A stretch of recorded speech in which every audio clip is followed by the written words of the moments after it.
आज उत्कल मीडिया सांबादिक संघ रायगढ़ जिला तरफ माननीय मुख्यमंत्री ओडिशा को एक 7 दफा सम्बलित दाबीपत्र प्रदान करूँ। से दाबीपत्र को आम जिला सूचना और लोकसंपर्क अधिकारी जरिया प्रेरण करने आम सूचना अधिकारी को आम नवेदन करूँ। एवं से दाबीपत्र जो आमर ओडिशा रे जो गणमाध्यम प्रतिनिधि अच्छा से वर्तमान सुधा अवहेलित अवस्था अच्छा कौन सी सुविधा से पाऊना।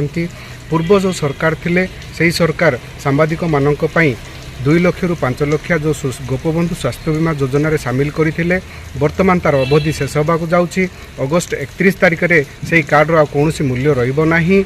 तो सेही कार्ड टी को यही आमर जो वर्तमान जो सरकार अच्छा ओडिशा सरकार अच्छा आम अनुरोध करूँ से स्वास्थ्य बीमा कार्ड टी को पुनः कार्यक्रम करवा एवं तादेह आम 5 लाख रु 10 लाख टंका वृद्धि करवा एवं ता सहित जो माता पिता अच्छा से कार्ड रे आम सामिल करने आम से अनुरोध करूँ। ता सत्वे आमर जो बस पास रही रेलवे पास रही एवं सांबादिक मानकर जो पेंशन बासगृह एवं विभिन्न प्रकार जो सुविधा सांबादिक अन्य राज्यर सरकार मान जोटा लागू करिसेंती आम ओडिशा सरकार एवं से जो योजना गुड़ी को सांबादिक मानक पई लागू करिवे। एवं सांबादिक माने वर्तमान आम देखा पाउछु जे विभिन्न क्षेत्र में संवाद परिवेशन बा संवाद संग्रह समय रे से माने असुविधार सम्मुखीन होछंती, आक्रोशर सम्मुखीन होछंती एवं विभिन्न प्रकार निर्यातना भी सेमान को दिया जाउछि मानसिक स्तर रे।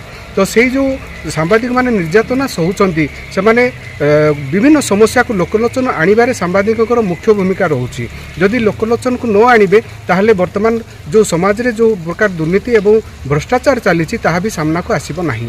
तो एही क्षेत्र में सांबादिकर भूमिका गुरुत्वपूर्ण रहुछि। तेणुक सांबादिकर सुरक्षा आवश्यकता रही। तो आमे एही जो दाबीपत्र रे आमे मुख्यमंत्री को जो प्रदान करिछु आम एही दाबीपत्रटी को मुख्यमंत्री ग्रहण करिवे एवं से जो समस्या को से विचार करी ताको सुचारू रूपे जमिति ताको कार्यक्षम करिवे आमे एही आशा करूछु एवं आशा करिकिरी आमे मुख्यमंत्री रायगढ़ संजय कुमार नागंग रिपोर्ट फास्ट न्यूज ओडिशा।